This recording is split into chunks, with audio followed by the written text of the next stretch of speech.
These are the solar panels Scott Hausman installed back in 2012. Ever since that time, he and the Homeowners Association for Lake at 12 Oaks have been battling in court concerning the legalities of the construction of the panels. They actually do comply with the solar guidelines. You know, my panels are on the rear of my house.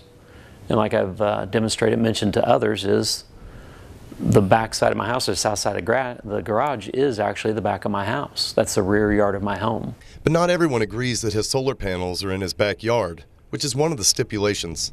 The Design Review Board and the Homeowners Association claimed that the panels sit in his side yard. I disagree with Mr. Hausman about these ground-mounted solar panels not being in the side yard.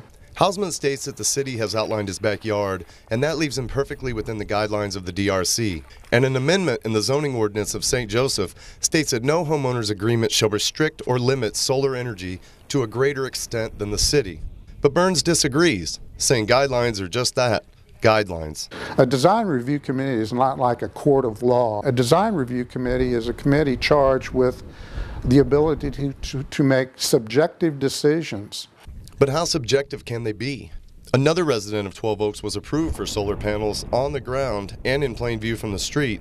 Another reason Hausman was told was also cause for his rejection. But it just blows my mind that I'm being looked upon differently on my panels than they were on the other system, and his was approved. And they're not approving mine on the same basis that they're approving his. But the DRC has another reason for rejecting his installation. They felt, number one, that very clearly Mr. Hausman violated the rules and regulations of the association by not first submitting a plan. Which he did not. And he says the reason for this was because the association had no guidelines whatsoever concerning solar installation. But after being a board member on the DRC and being part of the committee that created the guidelines, he feels strongly his panels are perfectly legal. But the battle is far from over.